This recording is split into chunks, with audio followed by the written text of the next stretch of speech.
ada. Kalau Jokowi ngomong bilang di sini toleransi, di sini agama walaupun 5 tapi saling menghargai, Indonesia maju, ya bullshit, bohong begitu. Ya hoax. Dan itu adalah pembodohan.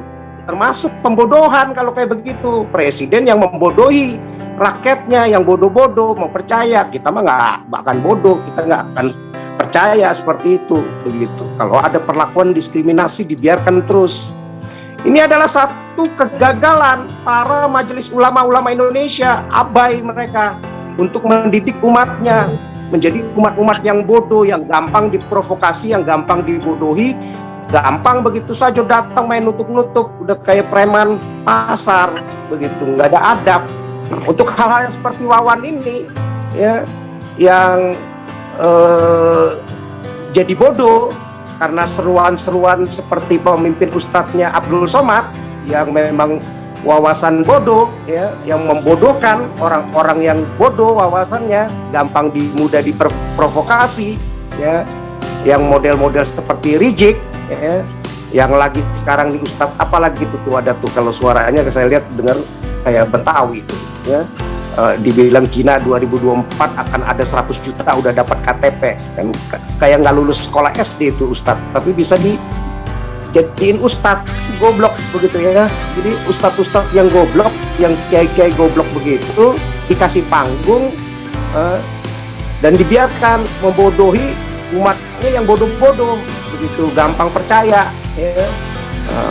Jadi dia bilang saya bukan kampanye gitu, tapi ngaji.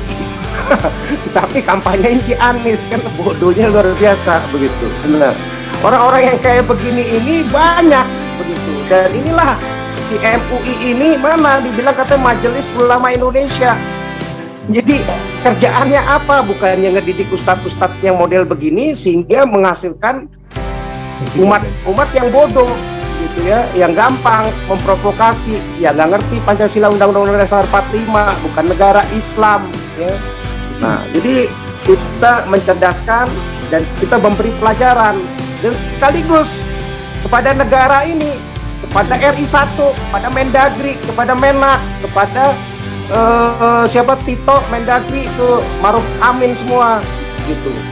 Kok nggak punya wawasan Pancasila, Undang-Undang Dasar 45?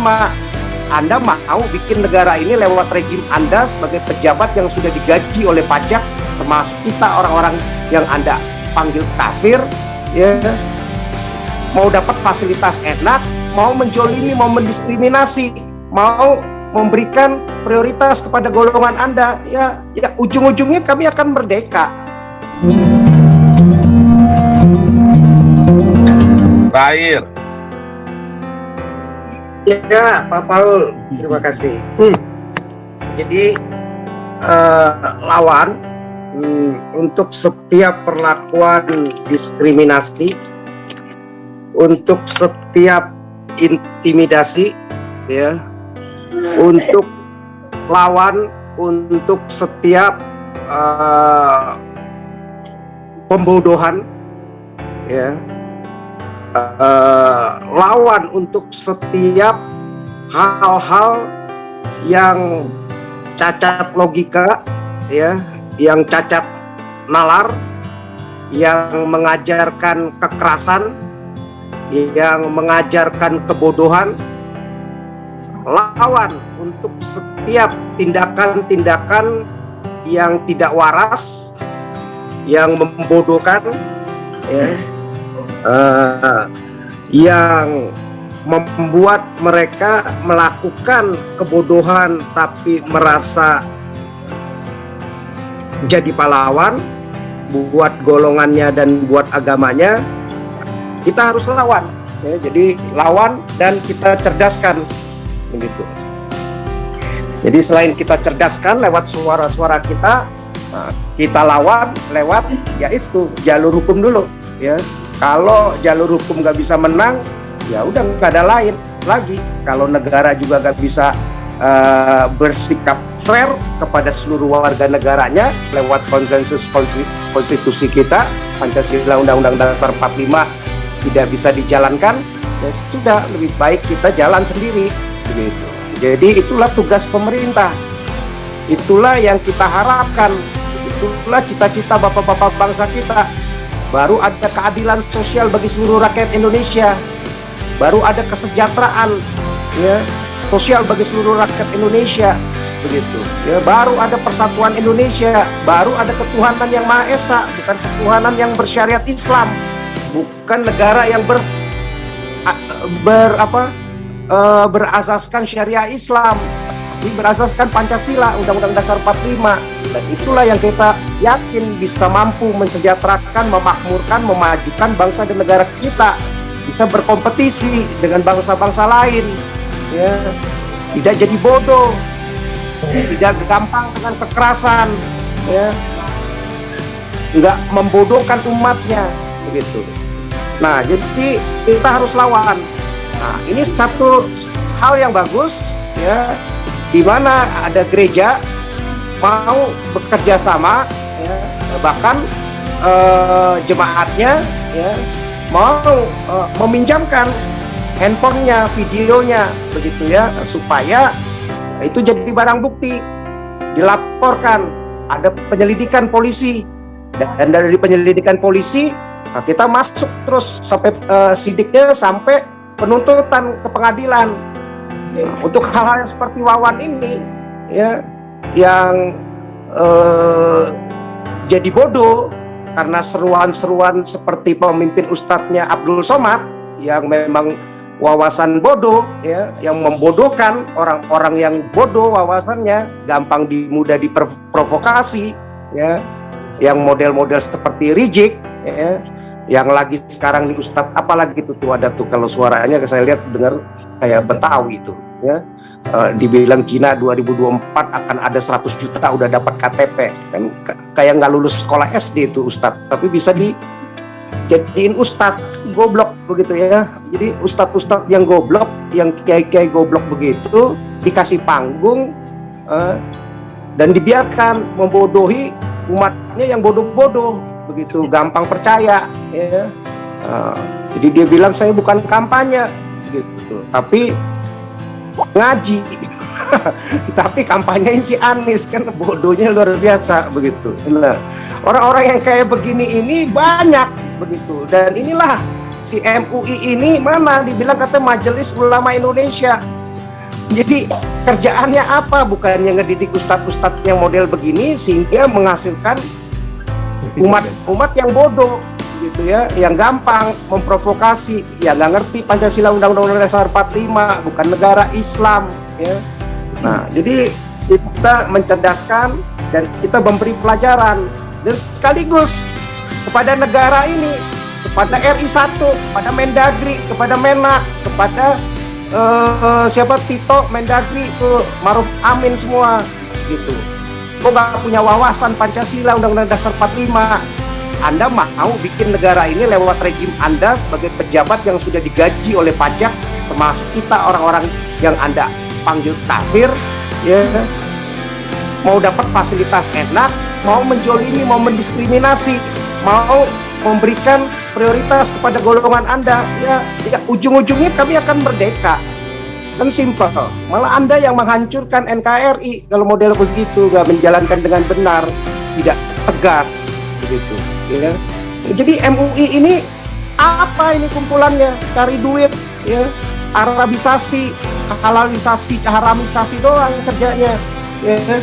Justru membiarkan model-model subordinat di bawahnya kayak FKUB ini memporak-porandakan kebinekaan ya, persatuan Indonesia, sehingga nggak akan tercapai itu kesejahteraan, keadilan, kemanusiaan yang beradab.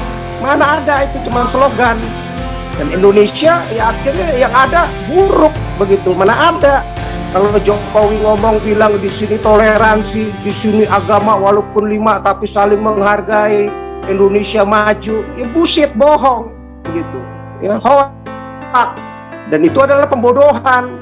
Termasuk pembodohan kalau kayak begitu. Presiden yang membodohi rakyatnya, yang bodoh-bodoh mau percaya. Kita mah nggak akan bodoh, kita nggak akan percaya seperti itu begitu. Kalau ada perlakuan diskriminasi dibiarkan terus. Ini adalah satu kegagalan para majelis ulama-ulama Indonesia abai mereka untuk mendidik umatnya menjadi umat-umat yang bodoh, yang gampang diprovokasi, yang gampang dibodohi, gampang begitu saja datang main nutup-nutup, udah kayak preman pasar begitu, nggak ada adab, ya. Mereka gagal mengklaim dirinya selalu ramatan-ramatan, di mana ramatannya, ya. Jadi kalau orang bule bilang Islam itu agama teroris, Anda itu marah, Anda itu kaget. Ya, kalau Anda biarkan para ulama-ulama Indonesia itu membiarkan umatnya itu dibodohi oleh ustadz-ustadz, kiai-kiai yang model seperti itu, ya, yang nggak punya wawasan, mungkin anak SD aja mentertawai begitu, ya. 100 juta tahun 2024 ada orang Cina udah punya KTP katanya, kan bodoh begitu. Ustadz Abdul Somad membom diri sekarang mati syahid begitu, ya. Ya itu memang udah sesuai ajaran, tapi kalau Anda ucapkan di publik di negara yang masih Pancasila Undang-Undang 45 seperti itu, negara nggak berani tangkap, ya bodoh juga begitu, membodohi.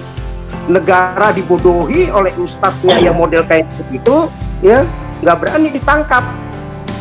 Ustadz ini membodohi umat-umatnya yang memang bodoh, jadi nggak bakal bisa maju lah negara ini kalau modelnya begitu dibiarkan, kalau nggak mau berbenah.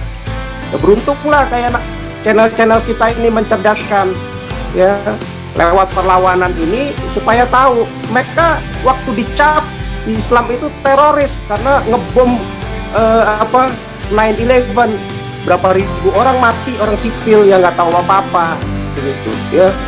Belum lagi bom bunuh diri di mana-mana, di Bali orang nggak tahu mana dibom begitu, ya. Penggal pala segala macam dianggap sebagai teroris. Malu Islam-Islam yang terdidik, Islam-Islam ulama-ulama yang masih punya akal sehat, waras, akan malu dicap sebagai teroris, ya. Nah, Anda biarkan lagi modelnya kayak begini, provokasi, intimidasi, tutup gereja, ya makin kentara lah kebodohannya, kejahatan, kedok Islam begitu. Ya, kami akan bongkar terus, kami akan permalukan, kami akan kuliti, kita akan pamerkan kepada dunia bahwa inilah Islam sesungguhnya. Bukan hanya 9/11, penutupan gereja, nggak bisa berdamai, selalu bermusuhan, ya sesuai dengan ajaran seruannya begitu, ya nggak bisa hidup, yang lain dianggap kafir, boleh didiskriminasi, boleh diperlakukan seenaknya saja, itu nggak bisa berdamai. Nah, berbeda dengan ulama-ulama yang mungkin punya wawasan luas, yang dia melihat bahwa ini sekarang dunia sudah global, nggak bisa hidup sendirian. Kalau mau maju, ya, satu negara dari ekonominya, dari kebodohan umatnya, rakyatnya, dari kemiskinan, dari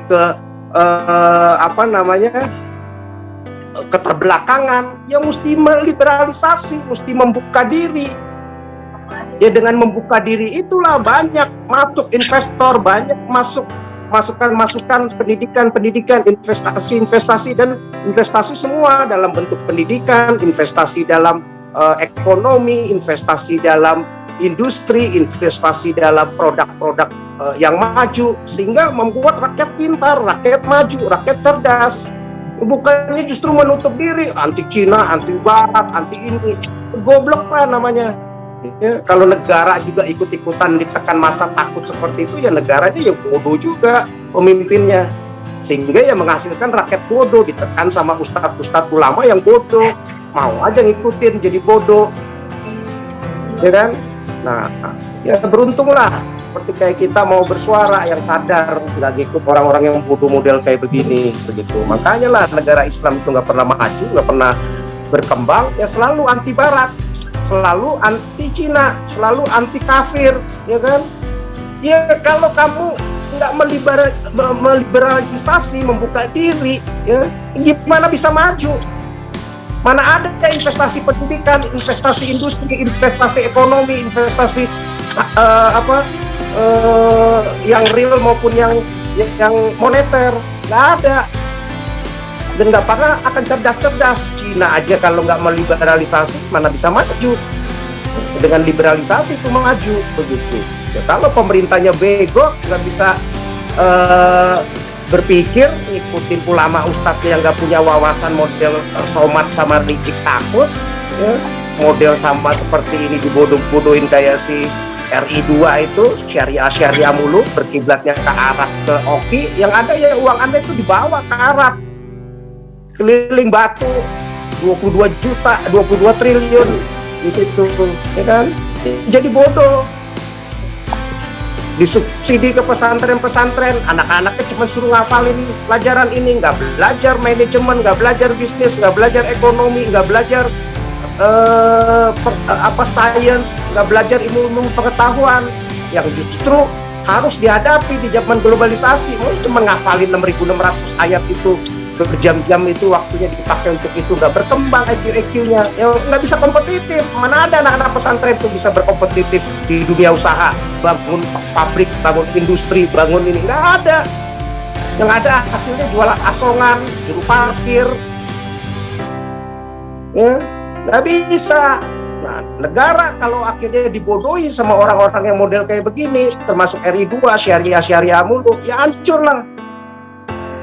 Kiblatnya ke Oki, ya, dablek begitu. Mana ada sesama Oki itu yang maju negaranya dan mereka peduli? Nggak ada. Belajar dari Cina, meliberalisasi ekonominya, membuka diri, belajar dari Korea. Setelah itu belajar cepat supaya ada transfer teknologi, rakyatnya transfer pendidikan, pengetahuan, biar cepat berkembang. Kita lawan kebodohan-kebodohan ini, ya, supaya negara berkembang. Tapi kalau negara juga lalai, nggak mau juga, RI satunya lalai, Mendagrinya lalai, Menaknya lalai, ya sudah, mendingan kita maju sendiri aja, kita berpisah, kita bangun sendiri saja kantong-kantong Kristen, kantong-kantong non-Muslim. Ngapain lagi kita ikut yang bodoh-bodoh? Ya, sudah kita suarakan supaya maju, supaya pintar, cerdas, berkembang. Nah, mereka mau memilih yang bodoh, ya sudah, siapa yang mau ikut yang bodoh-bodoh, ya. Jadi itu Pak Paul dan Pak Uti dan rekan-rekan yang lain, terima kasih. Oke, luar biasa ya. Itu Pak Paul. Mana terakhir benar sekalian berdoa Peta Maluku. Shalom Pak Paul. Shalom terakhir ya, sekalian berdoa karena saya kuliah jam 6, jam 2. Bentar lagi saya kuliah nih. Oke. Ya. Shalom Pak Santi Amer, Pak Rajalti, Pak SK semuanya. Halo Bu Pak. Linda, Bu Lisa ya. Terima kasih udah berjuang di Lampung Pak Santi Amer. Jadi ini bisa menjadi contoh ya, semoga bisa menjadi contoh untuk kelompok siapapun, agama apapun, kalau diperlakukan tidak adil, jalur hukum kita harus ambil. Nah ini di belakang ini semua kan jelas tokoh-tokoh yang ingin menjadikan Indonesia ini bersyariah. Ya, yang disampaikan Pak Tobing kemarin, bahwa Indonesia ini sudah federasi. Daerah punya aturannya sendiri, Aceh punya syariahnya sendiri, Depok sudah mau, Jawa Barat sudah mau seperti itu, Padang sudah. Ya artinya memang udah bukannya konstitusi UUD 45 dan Pancasila lagi negara ini. Ya. Nah kalau kita runut, siapa di balik ini tokoh-tokoh ini? JK, Yusuf Kala, ya, Maruf Amin saat ini. Kalian ini yang perusak negara Republik Indonesia. Kalian ini pengkhianat, ya. Kalian ini seharusnya ke Yaman aja, jangan di Indonesia. Indonesia ini banyak, beragam, bukan hanya agama kalian saja. Nah, kasihan masyarakatnya. Sekarang saya mau singgung masyarakatnya, yang kita bisa sebut Islam KTP. Apa kalian makmur selama 20 tahun reformasi ini? Semenjak Hamzahas, JK sampai Maruf Amin saat ini. Apa kalian sudah bisa hidup nyaman? Income kalian sudah terjamin, benefit kalian, health benefit, life insurance kalian sudah ada. Jangan mau dibodohi kalian. Ini harus disadarkan mereka ini, kasihan. Jadi korban politik agama aja. Yang kaya JK itu, triliunan duitnya sudah tuh. Maruf Amin dilihat itu uangnya berapa itu. Semua udah korup semua. Hanya untuk ngerampok aja. Nah kita perjuangan kita untuk kembalikan Pancasila ini dan UUD 45 berlaku di negara Republik Indonesia ini lagi. Jangan digisir digeser ke pengertian syariah mereka. Nggak bisa dicampur air dengan minyak, nggak bisa. Bernegara, silakan kalian berbakti, beribadah sesuai keyakinan kalian pada tempatnya, bukan dalam negara. Jangan dibawa politik agama kalian di dalam politik negara ini. Rusak Indonesia, ya rusak. Dan untuk orang Kristen jangan takut, jangan jadi pengecut. Kalian sudah ditindas, sudah dicubit, ibarat bapak dan anak naik bus kota, anaknya dicubit sampai luka-luka, bapaknya bilang sabar, tenang, yang penting jangan ribut. Gigi lu jangan ribut. Tunggu dipenggal kalian semua. Kita bernegara ini, bukan beragama. Ya TNI, tolong TNI. Kesempatan kalian apa, tunggu seperti Soeharto Baru yang didukung oleh internasional untuk take over dari Orde Lama. Berdarah-darah kalian nanti. Harus sadarlah sekarang, bersuara, pisahkan negara dari agama. Titik, karena kita bernegara bukan beragama. Harus keras, Pak. Terima kasih Pak Santi Amer dengan galaruanya menjadi contoh untuk anggota-anggota masyarakat yang diperlakukan tidak adil apapun latar belakang kalian. Tapi khususnya untuk Kristen, tiap hari, tiap minggu, tiap bulan kita dengar gereja ditutup. Baru sekarang nih ada yang berani mau maju di depan. Dukung Galarua ini. Bersama kita. Islam pun Ahmadiyah bergabung. Kita dukung, kita bukan negara agama ini. Kita negara Pancasila. Dan mau dibodohi terus dengan kepentingan politik mereka untuk kekuasaan. Ujungnya mana kemakmuran? Korupsi aja semua. Biadab. Terima kasih Pak Paul. Ya, silakan berdoa Bung Beta untuk penutup. Kehormatan untuk Pak Santi Amer karena sudah berjuang, boleh minta doa dari Pak Santi Amer. Pak Santi Amer. Baik ya, terima kasih Bung Beta. Mari kita bersyukur ya. Jadi saya mau menyampaikan satu kalimat kepada semua. Pertama, kepada Polda Lampung, penghargaan yang setinggi-tingginya Bapak-bapak di Polda itu inisiatif menegakkan kebenaran atau hukum terus Pak dilanjutkan. Bapak Presiden, tolong Bapak Kapolda Lampung, para petugas yang di sana menegakkan hukum dari inisiatif mereka sendiri dilindungi Pak. Ya, dilindungi, jangan mereka disisihkan oleh kekuatan-kekuatan tertentu. Kepada kelompok-kelompok agama apapun Anda, saya sampaikan ini, tolong ingat baik-baik.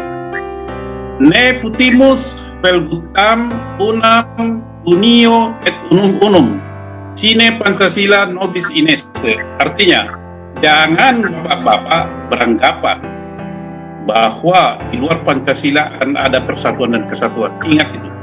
Ya, beragama silakan, tapi jangan paksakan agamamu kepada siapapun, karena itu adalah urusan pribadi masing-masing. Mari kita berdoa. Kau bilang kau menang debat, lawan domba yang sesat. Kau bilang banyak yang tobat.